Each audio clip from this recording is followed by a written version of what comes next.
Que Dios les bendiga.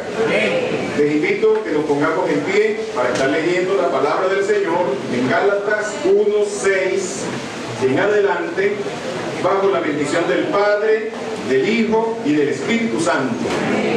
Estoy maravillado de que tan pronto os hayáis alejado del que os llamó por la gracia de Cristo para seguir un evangelio diferente. No que haya otro, sino que hay algunos que os perturban y quieren pervertir el evangelio de Cristo. Mas si aún nosotros o un ángel del cielo os anunciare otro evangelio diferente del que os hemos anunciado, sea anatema. Como antes hemos dicho, también ahora lo repito, si alguno os predica diferente evangelio del que habéis recibido, sea anatema. Pues busco ahora el favor de los hombres o el de Dios, o trato de agradar a los hombres, pues si todavía agradara a los hombres, no sería siervo de Cristo. Y hoy continuamos con nuestra serie sobre el discipulado, evangelismo y discipulado bíblico. Que Dios les bendiga. ¿Cuántos están contentos, agradecidos del Señor, que nos permite la bendición una vez más de estar reunidos en su casa para alabarle y para rendirle culto? Y hoy continuamos con nuestra serie sobre el evangelismo y el discipulado bíblico, y específicamente el domingo pasado estuvimos hablando sobre cómo testificar a los testigos de Jehová, cómo predicarles, cómo anunciarles el evangelio. Y poníamos énfasis no solamente con respecto a los testigos, a los católicos y a cualquiera de los grupos que nos toque evangelizar. No estamos para tener discusiones, debates, ni estar midiendo nuestro nivel de conocimiento con otros. Realmente nuestro objetivo es anunciar a Cristo y a este crucificado. Es anunciarles de que Cristo nos ordenó que se predicara en su nombre el arrepentimiento para perdón de pecados. De manera que nuestro objetivo es anunciarles el evangelio. Y específicamente el domingo pasado, luego que dimos una información previa para darnos contexto, estuvimos mencionando acerca de una serie de preguntas que se deben formular para poderles evangelizar.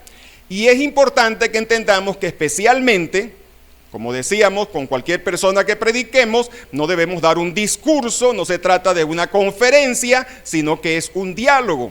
Pero especialmente cuando se trate que estemos hablando con una persona de esta línea religiosa, es importante el formular preguntas porque realmente ellos no conectan mentalmente con lo que tú estás exponiendo. Tú necesitas formular preguntas, y decíamos que el signo de interrogación tiene la forma de un ganchito, como un anzuelo, que permite sacar respuestas. Pero para sacar respuestas, ellos tienen que formularse planteamientos en sus mentes. Ellos han creado una especie de barrera, un muro, para rechazar los argumentos que vienen en su contra. Y ellos no están tan interesados en escuchar tu ponencia, sino que están centrados en lo que te van a responder o lo que te van a argumentar o hacia el tema que te van a desviar. Por lo tanto, yo debo manejarme a nivel de preguntas. Y bueno, el domingo pasado estuvimos planteando parte de esas preguntas que estábamos desarrollando a la hora de predicarles. Y yo quiero destacar que cuando nosotros nos vamos al punto de sostener debates, especialmente si son debates doctrinales, de temas doctrinales como la deidad de Cristo, la Trinidad, realmente nos vamos por las ramas. Por eso puse aquí entre paréntesis, no irse por las ramas.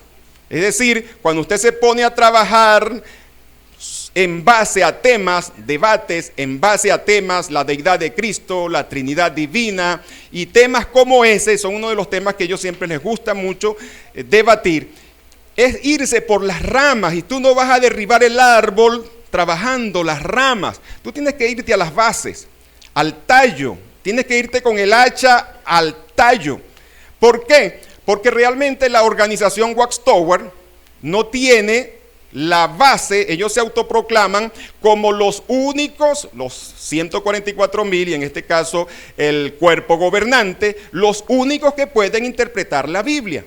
Que la Biblia ellos tienen la iluminación para interpretarla y por eso, de hecho, ellos estudian más los libros, la Atalaya y los libros que publica la organización que la Biblia misma, porque realmente ellos estudian esos libros para tener información de lo que significa o lo que la Biblia quiere decir.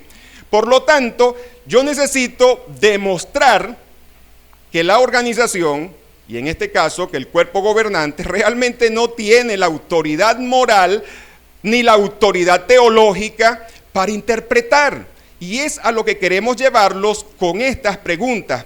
Poder mostrar que realmente no están en el punto o en el nivel de ser maestros. Y vamos a ver por qué en las preguntas que vamos a examinar en la segunda parte. Pero en esta primera parte, y a modo de repaso, quiero recordarles lo que vimos la semana pasada en cuanto a esa primera sesión de pregunta evangelística. Porque vimos que podíamos, primero que nada, mostrar en interés sobre cómo se hizo el testigo. Es decir, quiero saber su testimonio.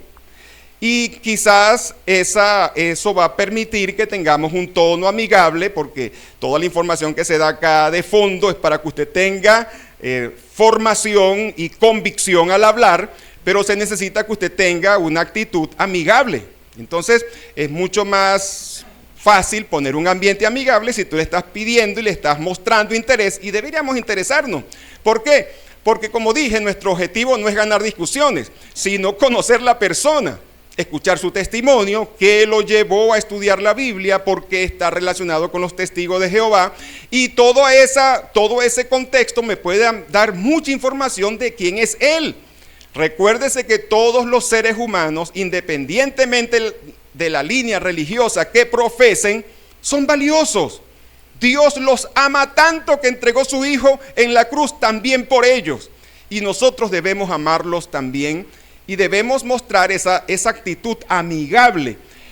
Haga comentarios positivos. Si al escuchar ese testimonio tú escuchas algo que sea digno de elogio, elógielo sinceramente. Si no hay nada que elogiar, no tienes por qué fingir que estás elogiando algo. Nosotros tenemos que manejarnos siempre con la sinceridad. Por otra parte, eso me da también pie para yo contar mi testimonio. Un testimonio que, como ya vimos al comienzo de este curso, es una forma de testificar, es decir, testificar es una forma de predicar contando nuestro testimonio. Y específicamente en el caso de estar hablando con una persona de esta línea religiosa, debo poner énfasis en el perdón de mis pecados, debo poner énfasis en la seguridad que tengo de mi salvación. Sí, porque ya vimos en la teología ruselista o testigo de Jehová respecto a la salvación, vimos que esos son los puntos claves y son los puntos que debo resaltar cuando esté dando mi testimonio. Mi gozo de que ahora le sirvo al Señor, no para ganarme la salvación, no para ganar méritos, sino por gratitud. De hecho, es así como lo plantea la Biblia. Mire cómo lo dice en Hebreos 12:28. Así que teniendo un reino inconmovible, tengamos gratitud y mediante ella sirvamos a Dios, agradándole con temor y reverencia. Debo resaltar que ahí en Hebreos 12:28 dice, así que teniendo un reino inconmovible. Está hablando de la realidad de que soy salvo. No de que seré salvo, soy salvo. He recibido un reino inconmovible.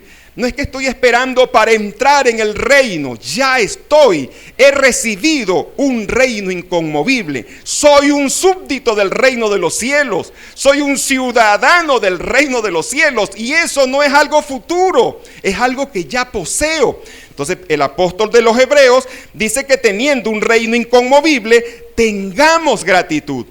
Es decir, fui salvo, soy salvo por gracia, por fe, y tengo esta herencia en Cristo. Y dice que debo tener gratitud, pero me dice que mediante ella sirvamos a Dios. Es decir, que la gratitud es mi combustible.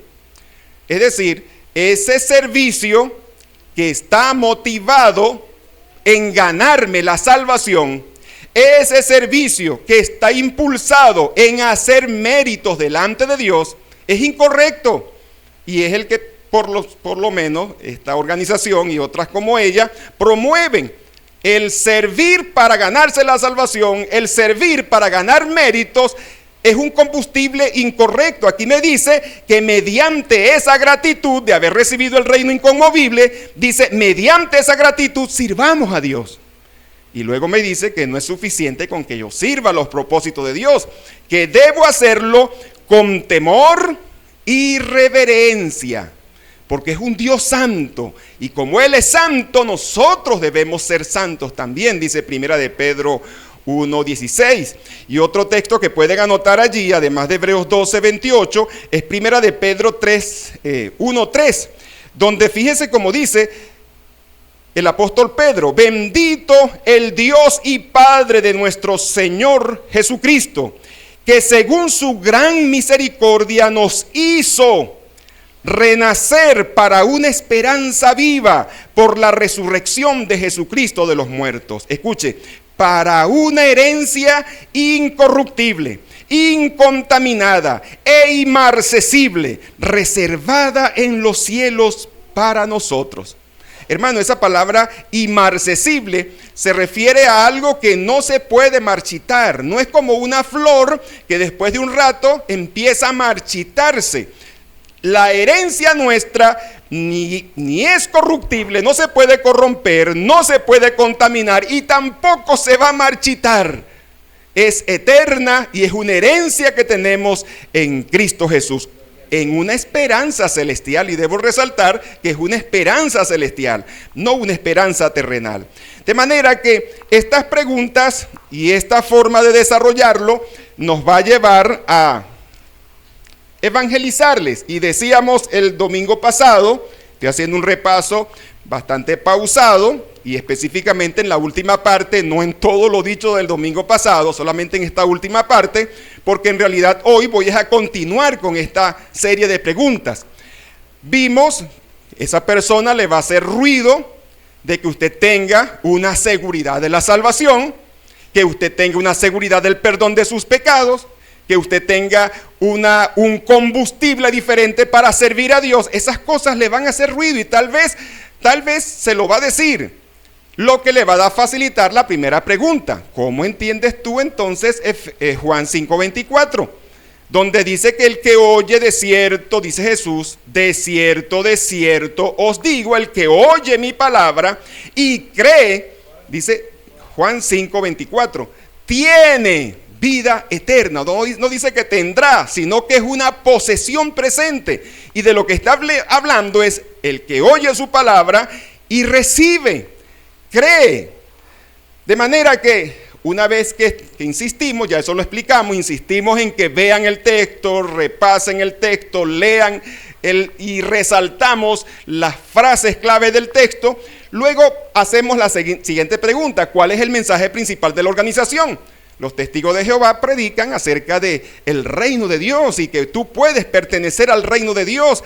Lógicamente tienes que pertenecer a la organización, escuchar todas las lecciones, es decir, recibir esa formación, obedecer esas lecciones y salir de puerta en puerta predicando. Y así haces mérito para poder entrar en el reino de Dios. Ya eso lo explicamos. Pero lo que quiero resaltar es que una vez que me digan que es el reino de Dios, entonces le voy a preguntar: ¿usted tiene la certeza de que va a entrar, o por lo menos la esperanza de que va a entrar? Y él me va a decir que no, la certeza no, porque nadie puede estar seguro de la salvación. Para ellos la salvación es esa: escapar del Armagedón y poder entrar en la tierra paradisíaca que Jehová va a establecer aquí en la tierra. Ellos tienen la esperanza. Ahora yo le voy a leer, o le voy a pedir que lea, porque le voy a preguntar: ¿ha experimentado usted el nuevo nacimiento? Él me va a decir que no. Y yo le voy a pedir que lea Juan 3:3, 5 y 7, donde dice que es necesario nacer de nuevo. Que si alguien no ha nacido de nuevo, no puede entrar en el reino de Dios. Y si él no tiene la seguridad de que va a entrar, pero tiene la esperanza y no ha nacido de nuevo, ¿cómo se supone? Yo le voy a preguntar: ¿qué dice Jesús? ¿Por qué Jesús dice que el nuevo nacimiento es importante? Y él va a tener que responder Y va a quedar a relieve el contraste que hay entre lo que dice la organización Watchtower y lo que dice la palabra de Dios. Y tú tienes que tratar de sacarle punta a eso, que él ¿a quién le vas a creer? ¿Le vas a creer a Jesús? ¿Le vas a creer a la organización? Debo poner énfasis, luego me voy, ¿cómo explica usted ese contraste? Note, y voy a apoyarme en estos versículos, note que el nuevo nacimiento está abierto a cualquier persona. Cuando en Juan 3:16 dice, para que todo aquel que en él crea, es cualquiera que crea. Cuando en Juan 5:24 dice, el que crea, y todos estos textos ponen énfasis que es una oportunidad y un llamado universal para cualquiera que crea y que no está restringido a un grupo, y mucho menos nos dice que es un grupo específico de 144,000 personas. Y más o menos esto fue lo que dimos, con lo que cerramos la semana pasada. Yo quiero continuar con esta salvación, o dos categorías de salvación, porque acuérdense que yo les decía que ellos tienen un mensaje o dos categorías de salvados. Unos salvados con esperanza celestial, los 144,000, y unos salvados con esperanza terrenal en el reino paradisíaco aquí en la tierra, que se refiere a todas las multitudes o a una gran multitud de todas las naciones, tribus y lenguas. Entonces, yo le voy a preguntar a él, para destacar ese punto, que hay dos categorías de creyentes. Yo le voy a preguntar a él, en el mismo contexto de la pregunta anterior que venimos hablando, del nuevo nacimiento, del reino de Dios, de lo que venimos hablando. Les voy a preguntar, ¿ha sido adoptado como hijo de Dios al recibir el Espíritu Santo, como dice Gálatas 4, 5 al 7? Lógicamente, para él, hermano, para los señores ruselistas, la Biblia fue escrita para los 144,000. Todo lo que aparece allí de las promesas y todo eso es para ellos, no para las otras ovejas que serán salvos, pero con una esperanza terrenal. Ellos piensan que Gálatas 4, 5 al 7 se refiere y es una promesa para los 144,000. Ahora, mi pregunta va a ser, ¿ha sido adoptado como hijo de Dios? Mire que el texto dice específicamente, mire como dice Gálatas, lo tenemos aquí en pantalla. Pero cuando vino la plenitud del tiempo, Dios envió a su Hijo nacido de mujer y nacido bajo la ley, para que redimiese a los que estaban bajo la ley, a fin de que recibiésemos la adopción. Y por cuanto sois hijos, Dios envió a nuestros corazones el Espíritu de su Hijo, que clama, Abba, Padre. Así que ya no eres más esclavo, sino hijo. Y si hijo, también eres heredero por medio de Dios.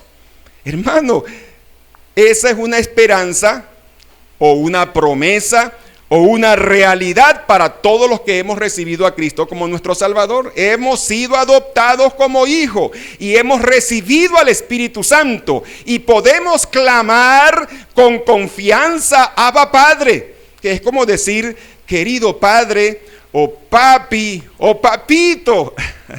Qué hermoso cuando un hijo le habla a sus padres de manera tan tierna, tan cariñosa, y Dios espera que nosotros tengamos esa clase de relación con Él.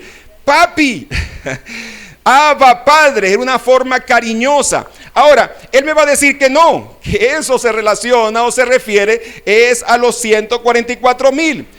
Mi segunda pregunta o mi siguiente pregunta sería, ¿podría explicarme por qué la organización enseña dos formas diferentes de salvación? O sea, ¿podrías explicarme entonces por qué la organización, no la Biblia, enseña dos formas de salvación? Unos con esperanza celestial, otros con esperanza terrenal.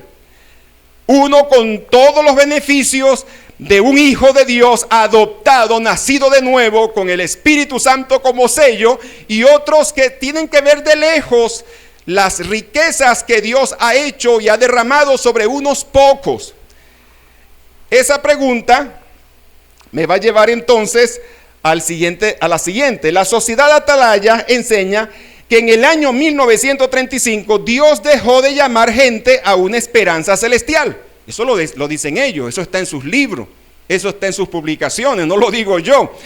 sus fundadores decían que hasta el año 1935 se escogerían los 144,000 sellados.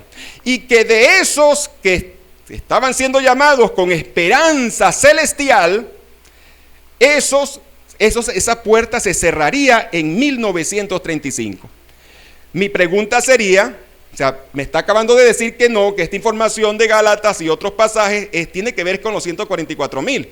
Yo le voy a preguntar, ¿podría explicarme por qué ustedes enseñan o por qué la organización enseña dos categorías de salvados? Estoy recapitulando. Luego, entonces, voy a hacer referencia a que he leído que la organización Watchtower enseña de que hasta el año 1935 se estaba llamando gente con esperanza celestial. O sea, los que fueron bautizados antes de 1935 como testigos de Jehová formaron parte de los 144,000. Entonces, yo le voy a preguntar, estudiando qué pasajes llegaron a esa conclusión. Estudiando qué pasaje de la Biblia les arrojó 1935. Estudiando qué pasaje de la Biblia les arrojó que el límite de los que irían al cielo son 144,000. Pero específicamente, ¿qué pasajes? Porque, hermano, eso tiene que poner a relieve de que muchas de sus doctrinas no se desprenden de la Biblia. Se desprenden de supuestas revelaciones que no son confiables, porque como veremos más adelante, constantemente están cambiando. No solamente podemos referirnos a sus profecías fallidas que no se han cumplido, sino que también que están constantemente cambiando sus doctrinas. Entonces, quiero llevarle al punto, por eso digo, no vamos a trabajar las ramas, nos vamos a ir al tallo, porque él tiene que ver de que la organización no es confiable, que sus doctrinas realmente no se desprenden de un análisis exegético de las Escrituras, sino que son eisegesis, pensamientos y supuestas revelaciones que se las están insertando y buscan uno que otro texto fuera de contexto para apoyar sus apostasías o sus herejías. Ahora, él no me va a dar ningún pasaje, porque es que, hermano, es imposible que me consiga un pasaje que me arroje en 1935 como la fecha en que se cerró la puerta donde se estaba llamando a gente con esperanza celestial. Eso no puede sacármelo de la Biblia. Tienes que hacer un invento muy grande para poder meter esa información en algún texto. ¿Cómo recibió Russell, el fundador Russell, que fue inicialmente quien comienza? De hecho, la pregunta aquí es, ¿cómo recibió Russell la revelación de esa fecha? Y de que aún quedaban vacantes en 1880. Cuando Russell entra en escenario, él está, decepcionado de muchas religiones y viendo que muchas religiones tienen algo de verdad, pero que tenían también muchas doctrinas paganas. Russell se relacionó con unos adventistas en un estudio bíblico. Los adventistas por ese tiempo estaban sacando también fechas de la venida de Cristo y erraron. Guillermo Miller y ese equipo que estaba con ellos en ese tiempo. Bueno, lo cierto es que Russell fue influenciado con el pensamiento adventista y la forma de interpretar las Escrituras. Lo cierto es que cuando Russell comienza su estudio bíblico entre un grupo de personas para investigar, que de ahí nace pues la organización Watchtower o los Testigos de Jehová, ellos nacen. Él dice que 1935 es la fecha que todavía quedan vacantes. Él dice los 144,000 se están escogiendo desde los días de la iglesia primitiva, pero como se desviaron apostasías, se detuvo, pero ahora que está resurgiendo la verdad con ellos, en 1880, él dice, todavía quedan vacantes. De los 144,000 quedan si bien recuerdo, de 3,000 a 6,000 vacantes. ¿De dónde? Estudiando qué pasaje, él se enteró de que quedaban de 3,000 a 6,000 vacantes. ¿Y cómo se enteró de que todavía habían esas vacantes? y cómo se enteró que hasta 1935, de hecho, en la fecha que él dio no fue 1935, él dio otra fecha, pero la organización amplió la puerta abierta un poquito más y esa puerta los llevó a 1935. Pero no me quiero meter en todo ese rollo de historia porque nos alargaríamos mucho. Eso es verificable, usted lo puede examinar, eso es historia. No es algo que yo estoy inventando, no es algo que ellos puedan tapar el sol con un dedo, porque eso es así como está. De hecho, tengo los libros que hoy no publica la organización Watchtower, los tengo. El misterio terminado, tengo libros que ellos no los publican ahora y los tengo, que son evidencia de lo que estoy diciendo. Lo cierto es que la pregunta aquí es, ¿de dónde sacó él esa información? Y la información de que aún había vacantes. Hermanos, si usted hace un análisis del Nuevo Testamento, se va a dar cuenta de que si se estuviera escogiendo un grupo de personas para ser selladas con esperanza celestial, si eso fuera cierto y comenzó en los días de la iglesia primitiva, hermano, el cupo se llenó con la iglesia primitiva.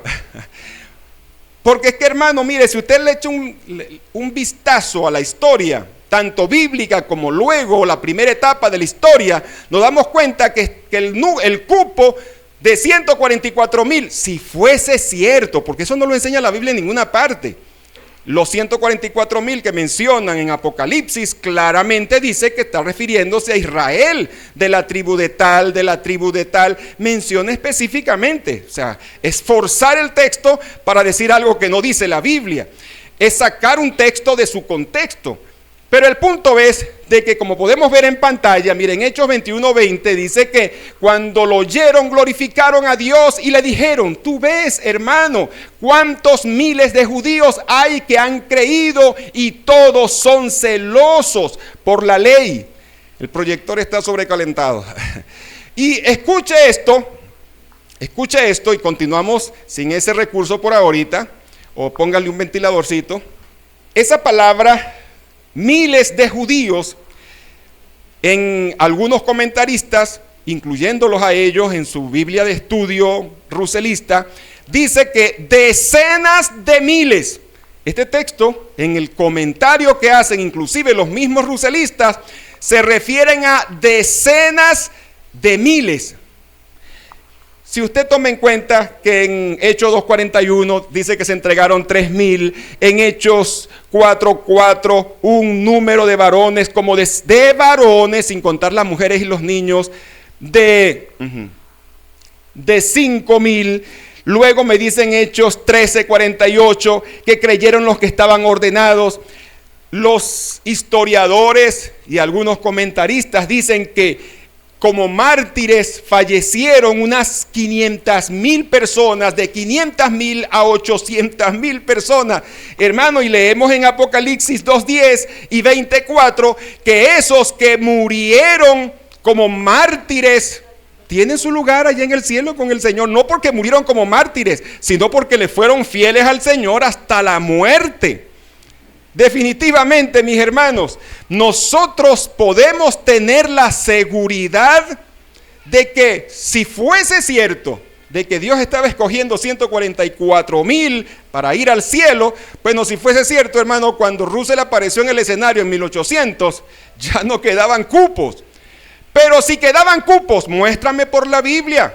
Yo les analizaba en la semana pasada Judas 3, donde nos dice que contendamos ardientemente por la fe que fue dada una vez a los santos, y veíamos la semana pasada de que esa palabra griega hacía referencia a que fue dada una vez y por siempre. Las doctrinas, para que sean de Dios, tienen que poder verificarse en la Biblia.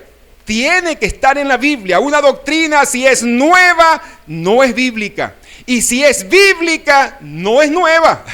Aunque tú te la estás escuchando, aunque para ti sea nueva, no es nueva. Y debemos destacar entonces de que estas preguntas que venimos formulando nos llevan a analizar, hermanos, no solamente que la organización está enseñando una doctrina que no está en la Biblia, que no tiene base bíblica, porque si no me la puedes probar en la Biblia, ¿de dónde la sacaste? Y si tú me dices que Dios se la reveló de manera exclusiva, entonces, bueno, ahí vamos a observar, y uno de los grandes planteamientos es por qué están cambiando constantemente esas doctrinas. Y a eso vamos a llegar más adelante. Continuando con nuestra serie de preguntas, si aún quedaban vacantes, ¿por qué no esperó a completar el número después de 1935? Es decir, escuche la pregunta, entienda la pregunta para que la formule con inteligencia.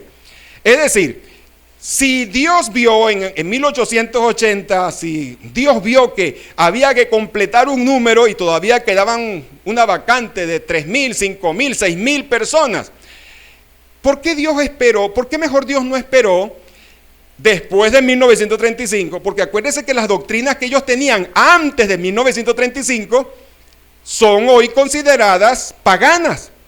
Ellos tenían un paquete de doctrinas antes de 1935 y un paquete de doctrinas después de 1935, totalmente opuestas, diferentes. Mi pregunta es, si Dios iba a escoger el número que faltaba para completar los 144, ¿por qué lo escogió entre gente pagana, que tenía doctrinas paganas? ¿Por qué no esperó un poquito más de que la senda del justo se hiciera más perfecta? Y que entonces escoger entre este grupo de que ahorita sí, supuestamente, según ellos, están predicando la verdad y acusan a las demás religiones de paganas porque tienen esas doctrinas que ellos tenían antes de 1935. Entonces, mi pregunta aquí, que es una pregunta realmente para que él se la formule a sí mismo, es ¿por qué Dios escogió entre los paganos de ese tiempo? Es más, es interesante, hermano, observar. Fíjese esto, eso lo vamos a volver a abordar más adelante.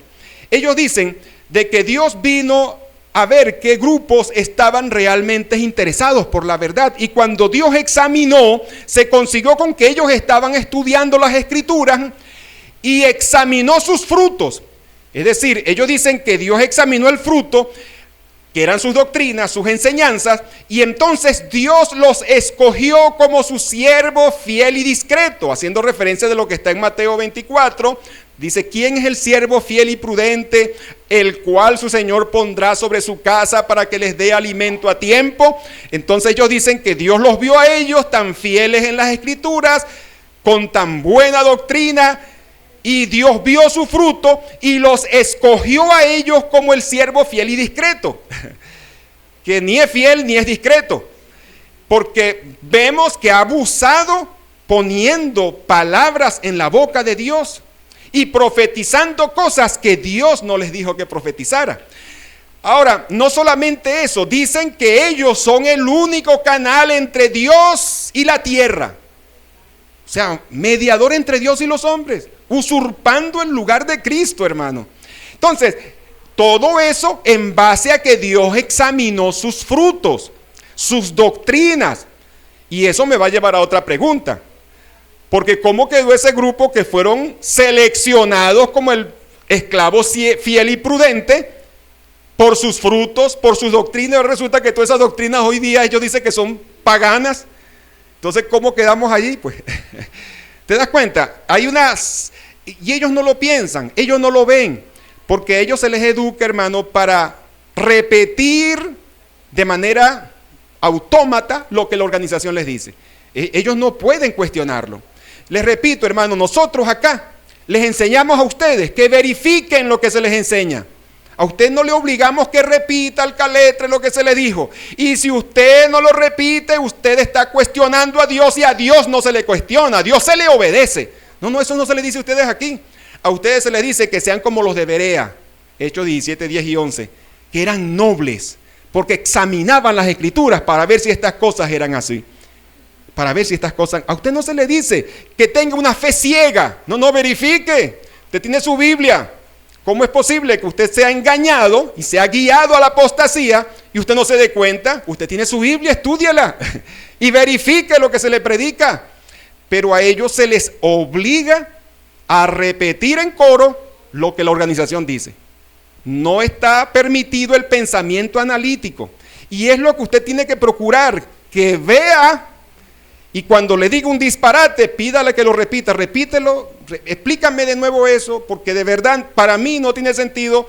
Y eso lo va a obligar, hermano, a analizar lo que la organización dice. Y eso es darle hacha al tallo. No pierda tiempo arriba en las ramas hablando de temas doctrinales. Váyase al tallo, porque la organización no está interpretando fielmente las Escrituras. Es mi punto. Ahora yo quiero que ustedes vean algunas de las doctrinas que tenían antes de 1935. Esta es 1935, la fecha tope, en la que dice que hasta ese momento se estaba escogiendo personas con esperanza celestial. Bueno, antes de 1935, ellos podían votar, podían involucrarse en política, es más, podían pagar servicio militar y algunos hasta iban a la guerra.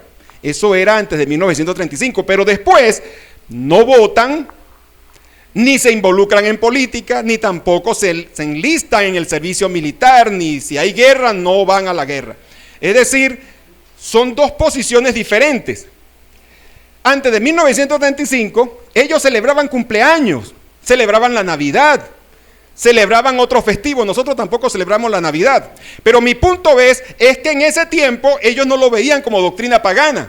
Hoy día ellos consideran paganos el celebrar cumpleaños, el celebrar fechas festivas y la Navidad y toda esa serie de prácticas.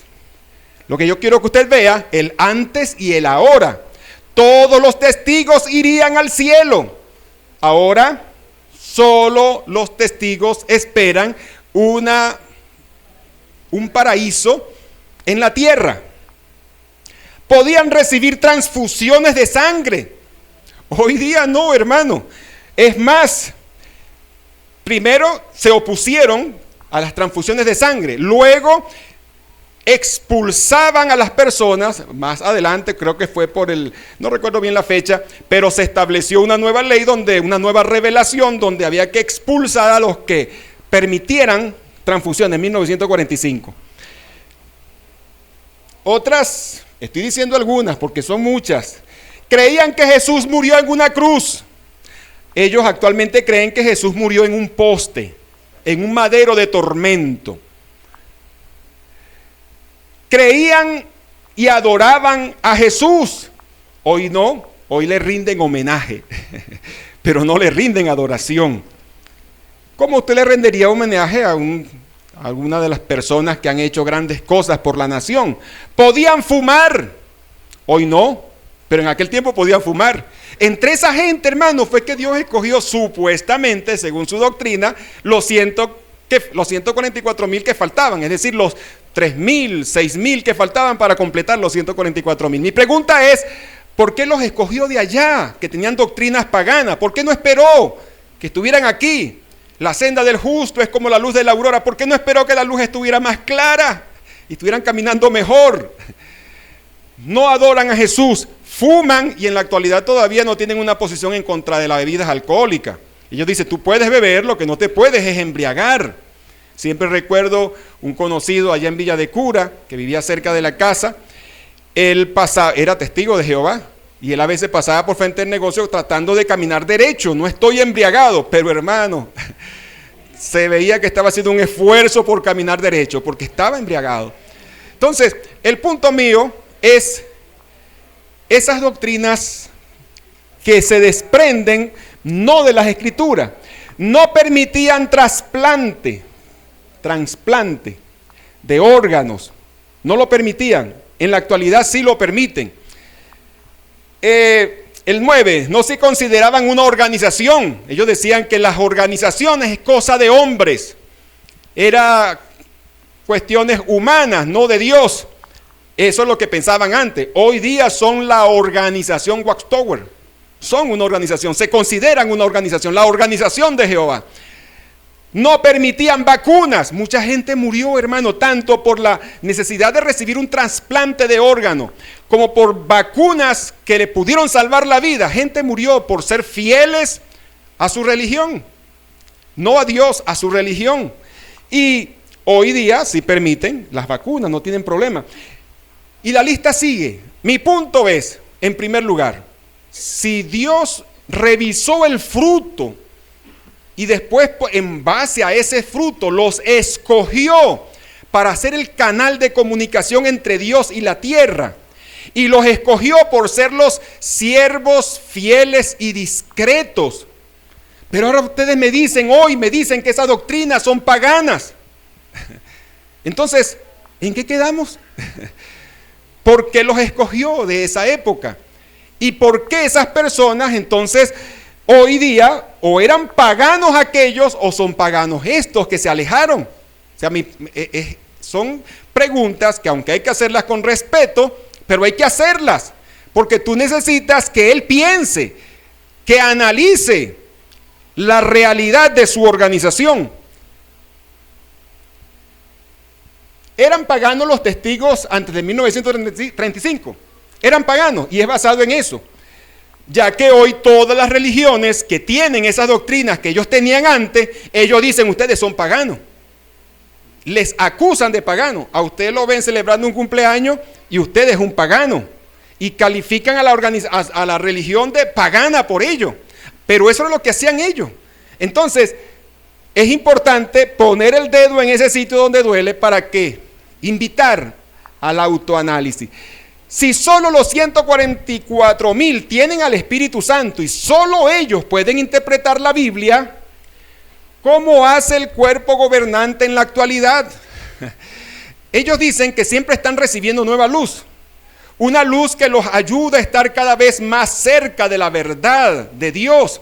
Ahora, mi pregunta acá es, la siguiente pregunta, después de que le saqué punta a todo lo anterior, no camine tan rápido, oblíguelo a que le dé respuesta, es decir, oblíguelo a pensar en el asunto, pues, aunque no le dé respuesta, pero oblíguelo a pensar en el asunto a través de su insistencia.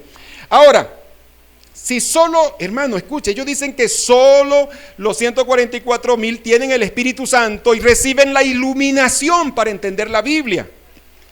El problema está en que el cuerpo gobernante hoy, hermano, yo no creo que quede ninguno vivo de los 144,000. Estamos hablando de 1935, saca esta cuenta. Si en 1935, en ese mismo año, se bautizó una persona o unas personas que hoy son parte del cuerpo gobernante y tenían 15 años, supóngase, tenían 15 años, tendría 105 años ahorita. Tendrían que ser, en el cuerpo gobernante deberían tener personas que se bautizaron en 1935, en esa fecha, bueno, ellos dicen antes de 1935, pero dele ventaja, póngale 1935 como tal, 105 años. Ahora, si los que están allá no son de esa época, no tienen al Espíritu Santo y tampoco pueden interpretar la Biblia, entonces, ¿cómo es que le están dando cada vez nueva luz? Por eso es que hay tanta oscuridad, hermano, porque esa luz es tiniebla, no se desprende realmente de una interpretación correcta de las Escrituras. Si usted me está entendiendo las preguntas, hermano, si me está siguiendo con la idea de lo que estoy planteándole, no sea cosa que yo esté fascinado aquí con lo que les estoy revelando y ustedes tengan la mente que no entiende cuál es el punto. Es importante que entendamos porque usted necesita, hermano, que cuando vengan a hablar con usted, usted tenga esas preguntas bien analizadas, bien pensadas, bien memorizadas y que no suene como que usted está formulando una plantilla de preguntas, no, que suene como una conversación natural. Mira, y esto, y aquello, y formúlela. Yo sé que esto se está grabando y que tal vez algunos de ellos lo vean y ojalá lo vean y lo piensen, porque esa es otra cosa, ellos no van a ver, usted le regala un tratado. Ellos esperan de que usted le reciba la atalaya y el librito, pero usted le regala un tratado y no se lo van a recibir. Y tampoco lo pueden leer. Ellos solo leen lo que tenga el sello de la Watchtower. Solo. Entonces, es importante destacar esto. Si siempre reciben nueva luz, ¿cómo saber si las doctrinas que hoy predican serán cambiadas? Si siempre están recibiendo nueva luz, ¿qué nos garantiza a nosotros? Que dentro de unos años esas doctrinas que hoy predican las consideren paganas.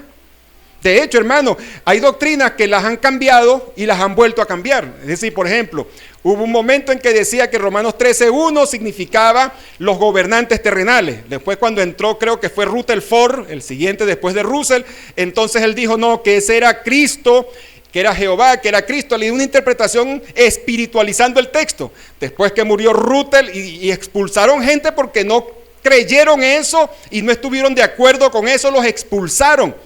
Cuando murió Rutherford y entró el siguiente, ese volvió a cambiarlo y dijo, no, eso se refiere, Romanos 13, se refiere a los gobernantes civiles. O sea, doctrinas que las cambian y las vuelven a cambiar y las vuelven a cambiar, y el que no las acepta, el que no las reconoce, los expulsan.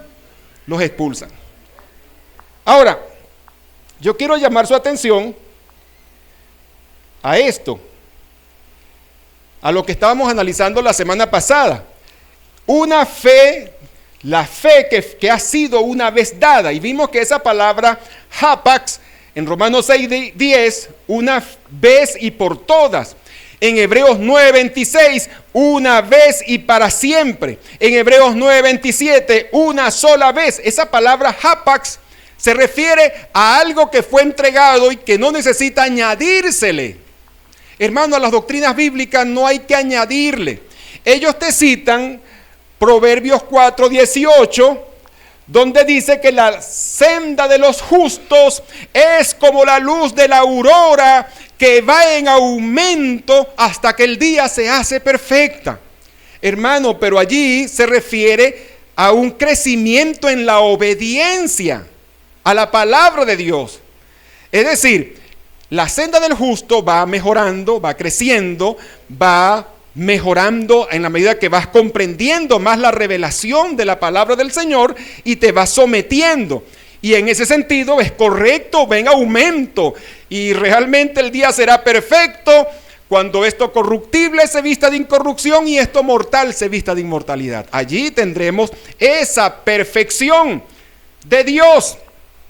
Pero ellos dicen, Pedro cometió equivocaciones. Pablo cometió equivocaciones y sí las cometieron, pero no fueron doctrinales.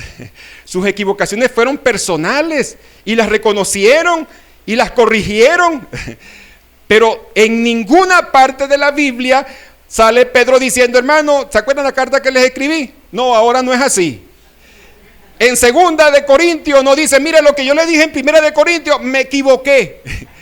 ¿Te ha visto eso alguna vez? No, hermano. En 1 de Juan, 2 de Juan, 3 de Juan, en 3 de Juan nos dice, mira, ¿ustedes se acuerdan lo que yo le dije en la primera carta, 1 de Juan? No, ahora esto es así, fue que no lo entendí bien.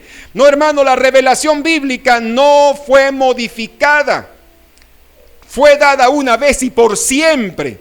Y aunque Pedro, Pablo y muchos otros cometieron errores, fueron errores de ellos, no doctrinales, y no de sometimiento, o sea, fue doctrinales, no de la revelación bíblica como tal. Entonces, la senda del justo es como la luz de la aurora que va en aumento hasta que el día se hace perfecto. Gloria al nombre del Señor. Nos gozamos, hermano, porque realmente es importante que nosotros entendamos de que esa revelación fue completa. La revelación de Dios es lámpara, dice el Salmo 119:105, lámpara es a mis pies tu palabra y lumbrera mi camino. La lámpara no está siendo mejorada continuamente. No, la lámpara, la revelación de Dios en su palabra está allí. Mi comprensión sí puede mejorar, mi comprensión sí puede crecer, pero la revelación está allí.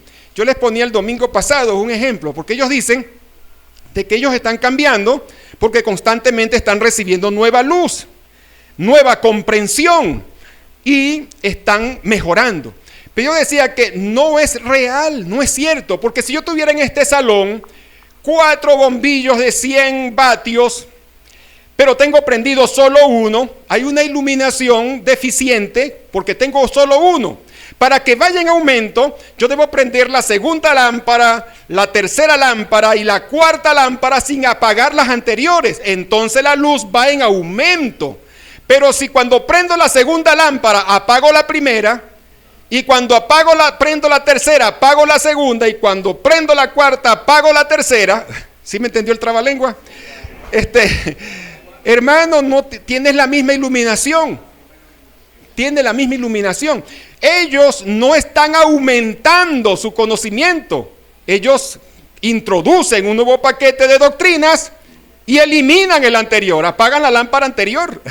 Entonces la senda de ellos no ven aumento, y por lo visto tampoco va a llegar a la perfección, porque constantemente nos encontramos con errores doctrinales.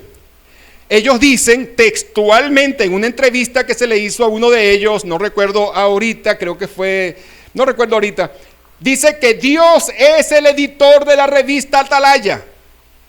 Dios es, hermano, está elevando la revista Atalaya a nivel de la Biblia. Dios es el editor. Y si Dios es el editor, ¿por qué han cometido tantos errores? ¿Por qué han enseñado doctrinas que hoy no las creen? Se equivocó Dios en la edición. ¿Y por qué han hecho tantas profecías? Yo le animo a usted que investigue sobre las profecías, porque no me da tiempo de meterme por allí. Hermano, es impresionante la cantidad de profecías que han hecho, y especialmente con respecto a la venida de Cristo y muchas otras que no se han cumplido. Y la Biblia nos deja claro aquí en Deuteronomio 18:20, que cuando un profeta tenga la presunción de hablar en nombre de Jehová y no se cumple, dice que sea apedreado. Dice, de hecho, la expresión que tenemos en el texto acá, dice la penalidad para un profeta falso era morir apedreado. Pero hoy los profetas son enriquecidos porque la gente los sigue y la gente quiere escuchar, tiene comezón de oír y quiere escuchar las cosas que le dicen los falsos profetas. Y bueno, el texto lo tienen en pantalla. Pero el profeta que se atreva a hablar en mi nombre una palabra que yo no le haya mandado hablar, o que hable en nombre de otros dioses, ese profeta morirá. Puedes decir en tu corazón, ¿cómo discerniremos la palabra que Jehová nos ha hablado? Cuando un profeta hable en el nombre de Jehová y no se cumpla ni acontezca lo que dijo, esa es la palabra que Jehová no ha hablado. Con soberbia la habló aquel profeta, no tengas temor de él. No le pongas cuidado, es un charlatán. Y en este caso, si vamos al texto inicial, el 20, debía ser apedreado. Esto, hermano, de verdad, y estamos culminando, esto de verdad debe invitarnos, hermanos, a prepararnos. Necesitan, hermano, esta nueva noticia.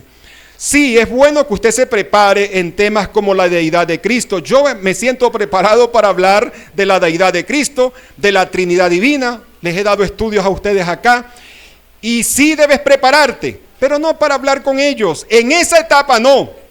Cuando ellos, si en la gracia de Dios, ellos responden y algunos de ellos, como ha ocurrido, entregan su vida a Cristo, van a necesitar todo nuestro apoyo, porque como les dije, pierden todo apoyo humano.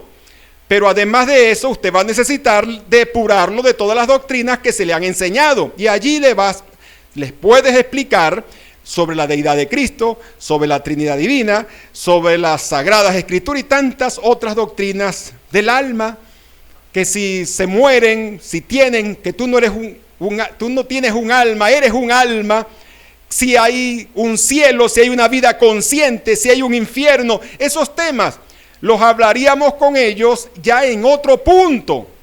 En este punto no trabaje en las ramas. Mi recomendación es, evangelícelos, háblele de Cristo, muéstrele que Cristo es el mediador entre Dios y los hombres, no la organización Watchtower, y muéstrele la incompetencia que ha tenido la organización para dar un mensaje responsable de las Escrituras.